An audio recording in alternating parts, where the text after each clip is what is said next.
El prudente y severo comandante solo vivió 33 años, pero tuvo tiempo para crear el imperio más grande que el mundo ha llegado a conocer. Durante 11 años de guerra constante, no sufrió una sola derrota. Alejandro Magno de Macedonia fue el mayor conquistador de todos los tiempos. Alejandro era hijo del rey de Macedonia, Filipo II. Desde su niñez, los heroicos poemas de Homero eran las obras favoritas del heredero al trono.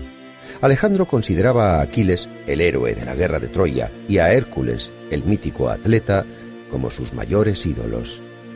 En aquel tiempo Macedonia se situaba al norte de Grecia. Su mayor aspiración era probar su conexión con la cultura griega. Desde los 13 años Alejandro fue educado por el excepcional filósofo griego Aristóteles. El filósofo instruyó al joven no solo ética y lógica, sino también fortaleza y capacidad de un autocontrol extremo.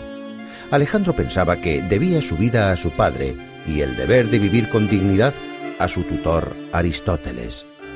Tras el misterioso asesinato del rey Filipo II, el joven Alejandro, de tan solo 20 años, ascendió al trono. Tras haber reprimido la resistencia de los griegos de una forma severa, el joven rey destruyó la ciudad de Tebas. Después comenzó a preparar una campaña hacia el este. Alejandro luchaba para superar los logros de su padre y soñaba no solo con dominar el gran imperio persa, sino también con someter su autoridad a toda población conocida hasta ese momento.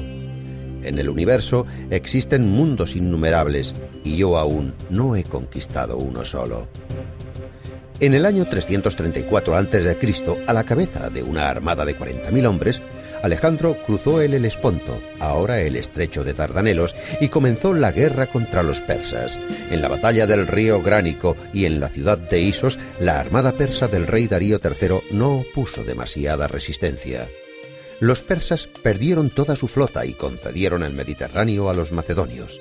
Alejandro probó ser defensor de los soldados, se ocupaba de los heridos y ordenó liberar de todas las tasas a los parientes de los fallecidos. El historiador Plutarco escribió: cuando Alejandro fue en busca de la conquista de la ciudad fenicia de Tiro, los habitantes pensaban que la estatua de Apolo se uniría al bando enemigo. Los habitantes de Tiro ataron la estatua con cuerdas y la clavaron al pedestal, llamando a Apolo Alejandrista. Pero a pesar de que la estatua permaneció fiel a sus habitantes, 7 meses después Alejandro conquistó la ciudad. Esta victoria le abrió el camino por el valle del Nilo. En gratitud por haber liberado a los egipcios de la soberanía de los persas, con tan solo 24 años, Alejandro fue proclamado hijo del dios egipcio Amón.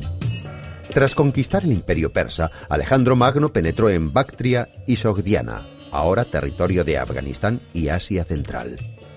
Pero para ser proclamado soberano de Asia, debía cumplir el oráculo de Gordión y desatar un nudo de un carro real.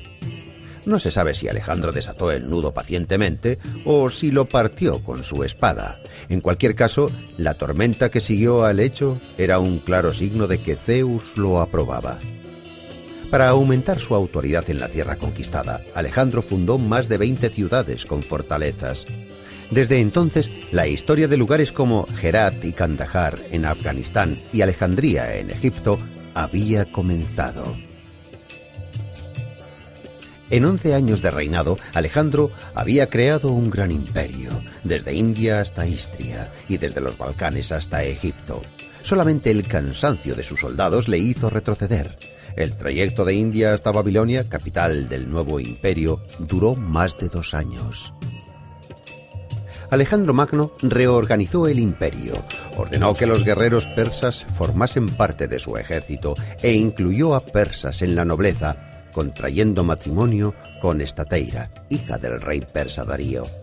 En una ocasión, Alejandro organizó una gran ceremonia en la que soldados macedonios contrajeron simultáneamente matrimonio con mujeres persas. Además de su ambición, Alejandro quería que su grandeza fuese reconocida y ordenó construir templos en su honor, al igual que se hizo con su ídolo Hércules. El orador Demóstenes comentó mordazmente: «Esa joven ansia por los altares. Dejad que los construya. Vaya nimiedad». Pero cuando Alejandro quiso introducir la corte ceremonial persa en Grecia, los griegos se negaron a postrarse ante el gobernador.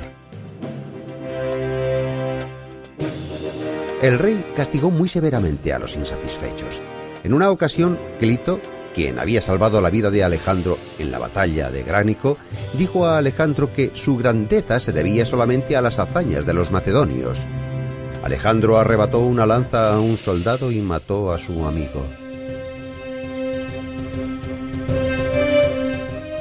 Alejandro Magno aspiraba a superar los logros de Hércules. Soñaba con dominar Arabia, el norte de África y navegar más allá del mar Mediterráneo. Pero sus planes no pudieron cumplirse. En junio del año 323 a.C., el gran comandante murió de malaria.